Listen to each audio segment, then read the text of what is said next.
Alright, I'm just going to do this. I'm going to hope they're weak to Skeledirge in the back. Otherwise, we lose. Okay, that's a lot of energy. There's no way they're coming in. Oh, bro. What is this, man? Do you see this? This thing hard-walled. It resists everything I have. What the heck are we looking at here?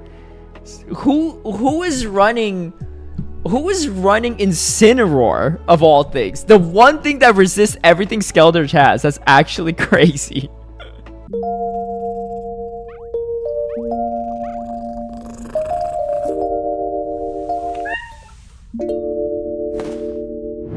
Hey everyone, I hope you're doing well. Today, I'm going to be covering the team that used to climb a ton of points in Sunshine Cup Ultra League. And the team is a Gastrodon lead with a Kingdra safe swap and a Skeledirge in the back. I played around with different variations of this team, and I was trying Scizor originally in the lead, but there's just a ton of things that are really weak to Gastrodon this meta, and then Virizion is also a big problem too. And Skeledirge, one of the best answers for that Virizion, especially if they don't have Stone Edge. If you don't have the Gastrodon, I know it's a little bit more expensive to make. You could run a Swampert maybe in its place. I think Swampert's fine. You probably need Earthquake for the Tentacruel, but you might be able to get away with Sludge as well if you want a little bit better coverage into Virizion. But yeah, with this team, I've gotten almost Legend with it. I'm in the 2900s right now, so we're in the home stretch. Hopefully we can close it out in the next few days, but I want to drop this video for you all as soon as possible once I figured out how to play a lot of these matchups. So let's take a look at two of my back-to-back sets, and I'll show you how to play a team. Before we get into the battles, I want to give a big shout out and thank you to all my patrons who've been supporting my content creation. If you'd like private one-on-one coaching, scrims against me, some of my league guides and strategies ahead of time, or even tune into my live stream battles, feel free to sign up through the Patreon link down below. I find that this team is really flexible even when you don't win switch. If you go force switch advantage, fantastic. But yeah, this meta is overall, I'd say, pretty okay, but sometimes you do fall into some RPS matchups. Really, it's just trying to take advantage of what you can in the right situations. This person actually shields their Lapras. Generally speaking, I just stay in these situations, and now that I'm just 1 month slap away from the next Earth Power, I'm just going to go for it and see what they do. If they double shield, that's not too bad either. The Skeledirge can do a good chunk of damage with Torch Song and Incinerate. I go for the Bison, but they're going to throw a move first, so that's fine. We can just Dragon Breath down. I'm going to get hit by Ice Beam for sure at some point, but with a Lapras lead, usually speaking, they're pretty weak to Skeledirge in the back. Here comes one of the things that are weak to it. I never shield the first one because you could tank the Stone Edge, but if they don't have Stone Edge, even better. So this one definitely does. Oh, what's up? Oh, she protesting. What's going on? Chegs. It's not that bad. We could take out the Lapras. Don't you worry. All right. She's doing a fit for some reason. She was just chilling the catcher right before this. Now, with the NG lead, we're in a really good spot. And then this Torch Song is going to do a good chunk of damage. Boosted. Whew. That's a lot. That being said, I'm just going to let this next move go. Unlikely it's a Zap Cannon, and I really just need to get to this next move. Maybe a little bit risky by me. I probably should have just shielded because it's not like they're going to get to a Zap Cannon after this. But we take him out with the Octazooka. All right, going to game number 2 here. Virizion, absolutely awful lead, but let me tell you why this seems so good, because you can still do stuff. All right, this was a weird one. I mean, this one, okay, yeah, I probably should win this one, because usually you don't say swap Typhlosion into a Kingdra, but maybe they know now. I don't know. It is pretty curious though. I mean, again, I'm like closing on 2900 elo, so it's not like this is like someone that doesn't know what they're doing, but you'll see later on they just don't have great answers to the Kingdra in general. But I think at that point in time, I don't know, it's tough. They're essentially running double fire, spoiler alert, but so they don't really have great answers for Gastrodon, but they also don't have great answers for Kingdra. Obviously I'm running more of an ABA team. But yeah, they're in a tough position. I find that a lot of people do disrespect Gastrodon or just like Mud Boys in the lead in general.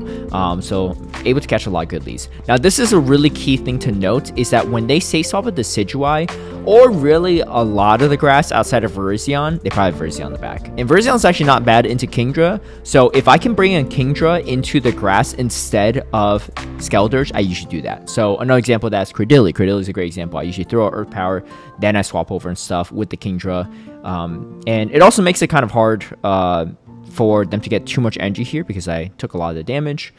And we get the debuff too, which is quite nice. And okay, no Virizion, but it is a Staraptor, which is a little bit different. Usually they do have a Virizion in this point in time, but this person is running Staraptor. And yeah, not the worst. All right, and then I get to another Torch Song, so we should be able to grab both shields. And they went for optimization here, but because of that, the Incinerate takes them out, or maybe they didn't have energy for the move. I'm not sure. Jags, why are you being such a diva? All right, I don't know. Anyway, we'll see how long she'll stick around for this video. Another Virizion lead. All right, let's see this one. I remember this one wasn't double fire in their back, so it's going to be a little bit closer. This person actually went straight for the Leaf Blade. Usually it's like a chip and dip because they don't have clear answers in the back. And in this situation, this is not the clearest of answers. I'm going to go for the bait, but I think it's kind of a risky situation. The problem is they didn't shield and I didn't debuff. So I'm in a pretty bad spot, all things considered. Not in a great position. However, I could still flip switch advantage, or I could grab a shield, so at least be on even shields, which would be a little bit better for me. But yeah, so we're not in a great position. In all likelihood, they have a Skeledirge answer in the back, and outside this Jellicent. So at this point, I'm thinking, yeah, I probably lost this the moment that I threw that Octazooka and did get shielded. But they have their own Skeledirge. So that's kind of nice because we have a little bit more play here. We're up with shields. I have to kind of call a bait here, or just hopefully shield a Shadow Ball, and they baits, and we win it still somehow. So luckily they didn't have double strong into Skeledirge in the back, but I think most situations there'll probably be like a water there. All right, this person safe swaps of Virizion. If they safe swap Virizion, you definitely come in Skeledirge, right? Because, you know, the Kingdra's not great into it. And if they have some other grass in the back, Kingdra up shields is fine. All right, this is good because I could boost off of this as well. So this person's running Leaf Blade. I probably should have waited for them to throw first because I could farm a little bit more energy off. But either way, we get boosted Shadow Ball being thrown. Oh my goodness, you're being dramatic. Okay. She is throwing a fit. I don't know why. And she's still here. She's like still right next to me. It's just doesn't want to be held. Anyway, cats, man. All right. So as expected, it's another grass, but Credilli is a little bit worse into Kingdra than Virizion is, because I could technically still do something with Octazooka. But yeah, they're going to shield up. Not the end of the world for me. But at this point in time, I think I just let this go. And I'm just going to try to throw... I try to go for a Body Slam, but that's not going to happen. They do go for the bait, which I think I probably should have called that, because in all likelihood, it was going to be a bait. But either way, throw Grass Knots.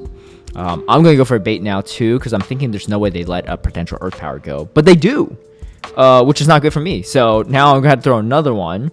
And they finally do shield, but the Mud Slap's enough. So we find a way, a little bit sloppy on my end, maybe in the end game there, but again, they come in for a sound, you have to go Skeledirge. I should have just farmed more, but we get a 5-0 to start off the first set. Like I said, this team has climbed me up a lot of points. I am closing in on the 2900s. And we have a Jellicent. Jellicent is... so I recommend actually shielding the first move. It's very rare that Jellicent will bait on the first move in Ultra League, but, you know, I don't do that right now, but as you can see, because the main reason why I will shield that is because I'm going to go for the one shields anyway. And you can see they shield up their Jellicent, right? It's only good chunk of damage to mitigate. But now they can safely bait Surf. But they still swap over to the Virizion, so kind of works out. This time around, I do not throw the move first. I wait for them to throw. This one is running Stone Edge, so we can't farm too much here. So I'm going to throw the Torch Song on optimal timing. On the off chance they shield, it's unlikely. But we're one away from the Shadow Ball, so this is actually pretty good for me because I should be able to grab their shields, and I go for the combo play, which is definitely going to be quite fantastic for me. Get a good chunk of damage. Oh, and it's a Ferrothorn. So this is actually kind of rough for me. because, yeah, they're pretty strong. I'm actually really surprised they even stayed in Jellicent into the Gastrodon because they have 2 grass in the back. So that really threw me off. I didn't think I'd be in that bad of a spot, but I am. We got the Incinerate through, though, which is really important because we need as much damage on this Ferrothorn as possible. It is a core breaker for both the Gastrodon and the Kingdra. So now that my Skeledirge is out of the way, it does pose a slight problem for me. The Jellicent also has energy, so I'm expecting a combo play. Here it is. Alright, so at this point in time, I can't commit any energy. I need to be able to throw something at this Ferrothorn, and we managed to get to Outrage, which is crazy. I probably should have just gone Octazooka, but I kind of forgot how much health they had. Outrage, definitely enough, but I think Octazooka there too. So, again, I have not lost. These are 2 back-to-back sets. I'm not cherry-picking anything. This team is good, alright? I just made this... I realized this variation team much later. I was playing a lot with Scizor in the lead, with... I think Gastrodon and Kingdra in the back, but it just, Virizion was just such a pain to deal with, just no clear answers to it. There's so much Virizion, right? As you can see, both in the lead and in the back. And we haven't lost a single one yet, actually. So, yeah, just to show the kind of potency of this team. All right, this person swaps over to the Victory Bell, which is really, really good for me because we're going to be able to get almost 2 Torch Songs off. Yeah, 2 full Torch Songs off. We do take 2 Leaf Blades, but it's not the end of the world. I have the back-to-back, so I could throw it at the Swampert on Charge Check Priority. And it's okay, because we're going to spend the shield just in case they're also kind of weak to Skeledirge in the back, right? I just want all this energy not to go to waste. So I am going to throw it, and then in comes their Typhlosion. And it's going to be very good for me, because we got the Kingdra. Kingdra should be able to take it out with 1 Octazooka. And they realize it too, they're going to quit out. So definitely worth their shield, grab their final shield. I think I would have been in a good spot either way, but you never know what they have in the back, right? All right, this person is running a Skeledirge lead. And in these situations, I just kind of go for a chip and dip, right? Because I don't have clear answers to Jellicent in the back. With this much health, you have to go Octazooka or get really lucky with your baits. So it's kind of, I don't want to leave too much to chance, right? So I'm going to shield up here and do shield up a Shadow Ball, which is kind of nice. And then now I get to the Outrage. This allows me to take them out before they throw another move, so I can kind of dictate. Now I could dictate this matchup, right? They shield, I shield. And in comes a Skeledirge.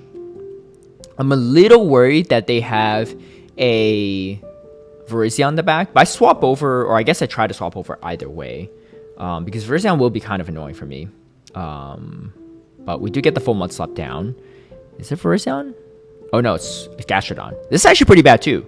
This is actually quite bad for me because ABA Water, I guess. Wait, no, they had Skeledirge in the lead. Good catch by my opponent for sure. But at this point in time too, I kind of had to throw it. Get a few more Mud Slaps through.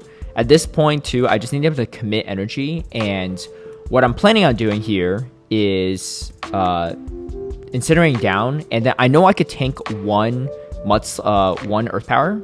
So we're in a good spot because once we get that slight energy lead against Jellicent, we can tank this, we throw the Shadow Ball. GG's. It was a good lead, but the backline was definitely on the harder side of things, so we have to find a win con there. Genesect, I believe this one was Electric Drive. Yeah, it is. Okay, yeah. So I know I have it in my graphic, but I just couldn't recall memory-wise if that was exactly the case or not. X-Scissor, you know, sometimes I started to debate more with the Gastrodon here because almost every Genesect shields there. It's not the worst bait even if it doesn't land, but it's kind of nice. But either way, we're going to let this go. I know that they have strong Skeledirge answers in the back, so you just can't really invest too much in the Skeledirge. So I know that my Kingdra is going to be the most valuable thing here, which is why even though it's a neutral Ice Beam from a non-shadow for Alligator, I think it's still worth shielding. Because at the health range as this Genesect's at, I think I'm in an okay spot. So let's see what we do here. Go on Dragon Breath this down. Again, I'm thinking that they're pretty weak to Gel's Kingdra in the back, so I am going to go for that shield. And then in comes a Skeledirge. It's running Hex, which is, yeah, not the best. We get a full Incinerate through, which is kind of nice based on the timing here. It's still Shadow Ball, which, you know, maybe not the best that I'm catching there, but I at least saved the Kingdra a bit. But yeah, this is not ideal. However, I should be able to Dragon Breath down after this. Oh yeah, no, Torch Launch's not even enough. Oh, they catch on the Genesect. That's fine, because I know that I survive one Hex, And yeah, the Incinerate will take it out. Yeah, I knew that it needed at least 2 hexes. So a closer game for sure. I just know that in those situations, you need to know that your Skeledirge is likely not very viable in the back. So you need to put everything on your Kingdra, which is pretty much what I did. All right, Tentacruel lead. Like I said, a lot of people are ABA weak to Gastrodon or just really weak to Gastrodon leads. That's kind of why I started running it in the lead, because I noticed that. But this matchup is like still kind of weird because the Tentacruel does a lot of damage. I probably could have gone for a Body Slam and a Mud Slap there, but I just wanted to be safe, see what they have in the back, and in comes the Virizion.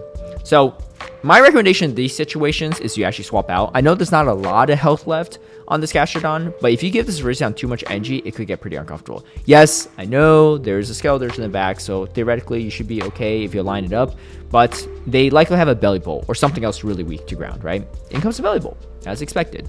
Now, this matchup is pretty uncomfortable for the Kingdra, right? So this is kind of why I said that, you know, maybe it's better to actually just pivot out. Obviously, I'm saying this hindsight because I remember playing this battle, and you'll see why. I don't get the shield either, which is really unfortunate from the potential. I don't get the shield and I don't get the debuff. So it's kind of a double whammy there, which is really unfortunate for me. Yeah, this is not good. All right, Parabolic Charge. If they have Stone Edge, I pretty much lose, right? That's pretty much a given. But with the amount of energy that Virizion had, even with Leaf Blade, it gets kind of annoying. Except them throw on Charge of Priority, which is why I threw the Torch on, but I believe they got denied there because they let a full Incinerate through, which is kind of wild. But they have the back-to-back. So even though they have Leaf Blade, they don't have Stone Edge, it still was because they farmed down my Gastrodon that put me in that position. So we do go 4-1 there. That last game was so winnable. And I could have gone 10-0 with this team in the set. As you can see, climbing up to 2,900. So give this team a shot yourself if you can. It's really good in this current meta. I think it's just a really good team in general. I personally will still be playing it these remaining days. And hopefully I'll hit Legend before next rotation. But if not, probably somewhere around the corner. So give it a shot yourself. But yeah, I wanted to put out this video as soon as possible once I started running these battles. These battles are literally just from like a few hours ago. So they're pretty fresh. If you like this video, feel free to give it a like and share. Subscribe for future content. Hit that notification bell to get alerted right when I post a new video. And I'll catch you on the next one. Peace.